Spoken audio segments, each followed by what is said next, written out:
जो हो गया उसे सोचा नहीं करते, जो मिल गया उसे खोया नहीं करते। सफलता भी उन्हें हासिल होती है दोस्तों, जो वक्त और हालात पे रोया नहीं करते। अगर ज़िंदगी में कुछ करना हो तो तरीके बदलो, आदत नहीं। चलिए आज फिर आप लोगों के समक्ष हम एक नया क्वेश्चन लेकर आए हैं जो एग्ज़ाम की दृष्टि से काफ़ी इम्पोर्टेंट है। देखिए, एक विद्यार्थी के लिए एग्ज़ाम टाइम में पूरा सब्जेक्ट को पढ़ना याद करना बहुत ही कठिन होता है। इसलिए हमने एक ऐसे गेस पेपर तैयार किए हैं जिसको आप पढ़ के बहुत अच्छा नंबर ला सकते हैं। तो चलिए, उन सभी क्वेश्चनों में इस क्वेश्चन का भी वेटेज बहुत ज़्यादा है। इस सब प्रकार के क्वेश्चन 5 नंबर में पूछे जाते हैं। तो चलिए हम देरी नहीं करते हुए इस क्वेश्चन की शुरुआत करते हैं। देखिए, हमारा क्वेश्चन है कि उत्तल लेंस में 1/v माइनस 1/u बराबर क्या होता है? 1/f होता है। v को किससे सूचित करते हैं? तो प्रतिबिंब दूरी से, u को वस्तु दूरी से और f को फोकस दूरी से सूचित करते हैं। तो चलिए सबसे पहले आप इस फिगर को देखिए। इस फिगर को आप बना लीजिएगा तो समझ जाइए कि आप अपना पूरा का पूरा काम कर लिए। देखिए, एक लेंस है, इसमें ए बी एक वस्तु है जो क्या है, एफ डैश और 2f डैश के बीच खड़ी है, सीधी खड़ी है, लंबवत खड़ी है, ठीक है। जिसका प्रतिबिंब यहाँ पे बी डैश और ए डैश बना हुआ है जो कि उल्टा है। इसमें 2 फोकस दूरी है, एक एफ डैश है, एक और एफ है। और दूसरा क्या है, इसमें वक्रता त्रिज्या को 2f डैश से और 2f से सूचित किया गया है। वो क्या है, इस लेंस का मूल बिंदु है।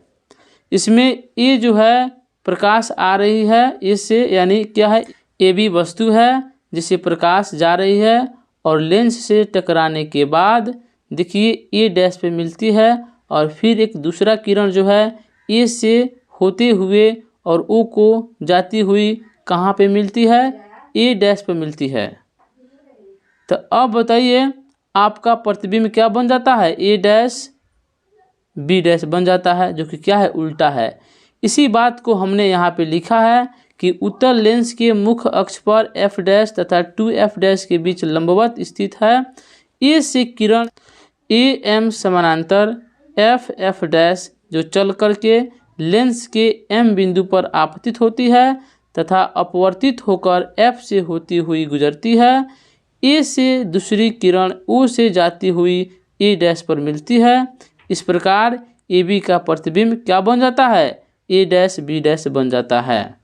इसी बात को हम लिखे हैं जो बात अभी हम आपको समझाए हैं, ठीक है। अब देखिए सबसे पहले हम किस त्रिभुज में बात करेंगे। देखिए, त्रिभुज ए बी ओ में ये मूल बिंदु है, इसलिए हम इसको ऐसे भी बोल सकते हैं ए ओ बी। कौन सा त्रिभुज, ए ओ बी में, तथा सेकंड त्रिभुज क्या होगा, ए डैश ओ बी डैश। देखिए इस त्रिभुज की जब बात करेंगे तो इन दोनों में क्या है, शीर्षा भूमुख है, यानी दोनों का कोण क्या हुआ, मिला हुआ है। तो ये कोण क्या होगा, बराबर होगा। यहाँ पे 90 डिग्री बनेगा और यहाँ पे भी 90 डिग्री बनेगा, तो ये भी क्या होगा, बराबर होगा, ठीक है। अब बच गया लास्ट वाला ई कोण और ई कोण। जब एक त्रिभुज, 2 त्रिभुजों में 2 कोण बराबर है तो तीसरा कोण क्या होता है, ऑटोमेटिक ही बराबर हो जाते हैं ए समरूपता से। तो क्या होगा, त्रिभुज ए ओ बी, ए डैश ओ बी डैश क्या है, समरूप होंगे ए समरूपता से। और जब समरूप होंगे तो क्या होगा, उनकी भुजाएं क्या होंगी, समानुपाती होंगी। इसी बात को हमने यहाँ पे लिखा है। चलिए देखिए त्रिभुज ए ओ बी समानुपाती है त्रिभुज ए डैश ओ बी डैश के ए समरूपता से। आप पहले क्या कीजिएगा, एक सादा पेपर लीजिएगा, उस पर सारा का सारा जो पढ़ाए हैं उसको एक जगह पर लिख दीजिएगा, माने इस क्वेश्चन को, और तब समझने का प्रयास कीजिएगा तो आपको बढ़िया से समझ में आएगा। देखिए यहाँ पे हम इसको दिखा रहे हैं तो फिगर लुप्त हो जा रहा है और फिगर को दिखा रहे हैं तो ये क्या हो जाए, छिप जा रहा है, इसलिए आपको थोड़ा कम समझ में आएगा। तो कोई दिक्कत की बात नहीं है, हम पूरी प्रयास करेंगे समझाने के लिए और आप घर पे जाकर इसको आसानी से एक जगह पर लिख कर आसानी से समझ सकते हैं। देखिए, यदि ये दोनों त्रिभुज समरूप है तो इनकी भुजाएं क्या होंगी, समानुपाती होंगी। तो देखिए यहाँ पे ए बी, इसमें का ए बी लिए हैं तो इसमें का भी क्या करेंगे, ए डैश बी डैश लेंगे, ओ को छोड़ देंगे। तो देखिए ए बी बटा ए डैश बी डैश बराबर है ओ बी बटा ओ बी डैश, ठीक है, क्योंकि भुजाएं समानुपाती है। अब पुनः क्या करेंगे, दूसरी त्रिभुज की बात करेंगे। तो चलिए देखते हैं कि कौन से त्रिभुज की बात करेंगे। आप लोगों के समक्ष फिगर में आप देखिए त्रिभुज एम ओ एफ और दूसरा त्रिभुज क्या हो जाएगा, ए डैश एफ और बी डैश, ठीक है। इन दोनों त्रिभुज के बारे में बात करेंगे, त्रिभुज ई वाला और त्रिभुज ई वाला। देखिए इसमें भी दोनों कोण शीर्षाभिमुख है तो बराबर होगा, 90 डिग्री यहाँ पे 90 डिग्री यहाँ पे भी बराबर, तो तीसरा भी कोण क्या हो जाएगा, ऑटोमेटिक बराबर हो जाएंगे। तो ये भी त्रिभुज क्या हो जाएंगे, समानुपाती हो जाएंगे, ठीक है। और यहाँ एक बात और देखिए कि यहाँ ए बी किसके बराबर है, ओ एम के बराबर है। देखिए तो ए बी किसके बराबर है, ओ एम के बराबर है। तो आप ए बी की जगह ओ एम भी लिख सकते हैं और ओ एम के जगह ए बी लिख सकते हैं। तो चलिए हम उसको सॉल्व करने का प्रयास कर रहे हैं। देखिए पुनः त्रिभुज एम ओ एफ समानुपाती होंगे त्रिभुज ए डैश बी डैश एफ के। जैसे इन समरूप हुए तो क्या हो गया, इनकी भुजाएं समानुपाती हो जाएंगी। देखिए ओ एम तो बी डैश ए डैश, बी डैश ए डैश इधर उधर लिख सकते हैं, कोई बात नहीं है। ओ एफ बटे में क्या है, बी डैश एफ, ठीक है। अब यहाँ देखिए आप ओ एम बराबर क्या हो जाएगा, ए बी हो जाएगा, अभी ना बताया है, इसीलिए हम ओ एम की जगह ए बी लिख सकते हैं। तो ओ एम की जगह ए बी हमने लिख दिया, तो ए बी बटा में क्या हो जाएगा, ए डैश बी डैश, तो ए डैश बी डैश बराबर है किसके, तो ओ एफ बटे में बी डैश एफ, ठीक है।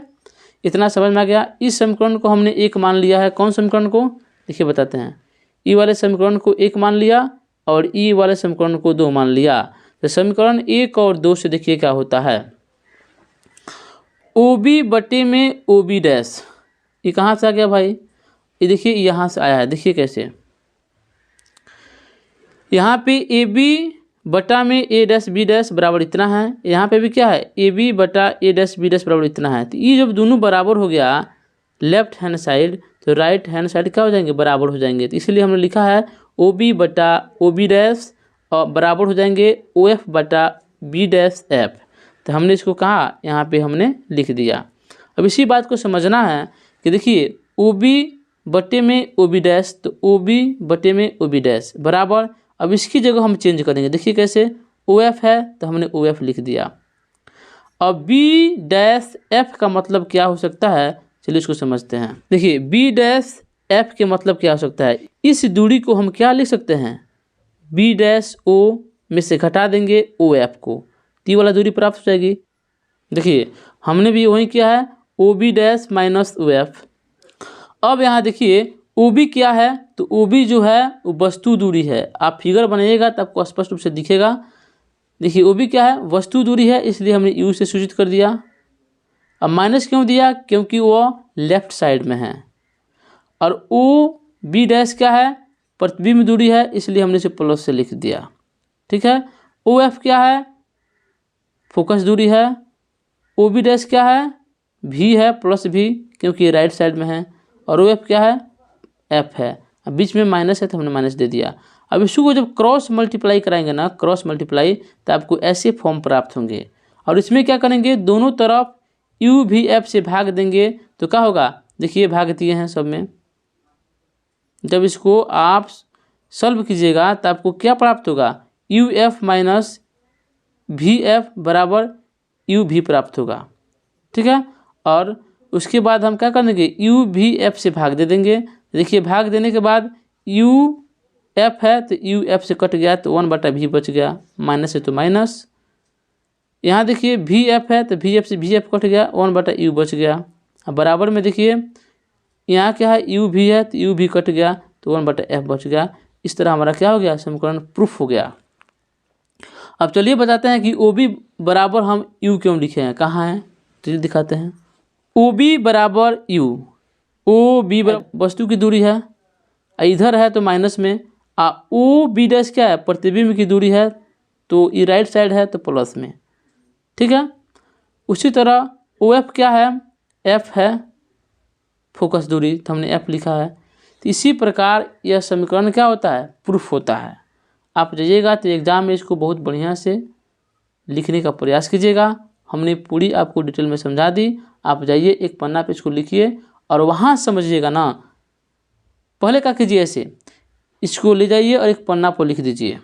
लिखने के बाद हमारा वीडियो शुरू कीजिए और समझने का प्रयास कीजिए। आपको इतना सुंदर समझ में आएगा कि हम बता नहीं सकते हैं, बहुत अच्छे से समझ में आएगा और जाकर आप एग्ज़ाम में पक्का लिख दीजिएगा, ठीक है।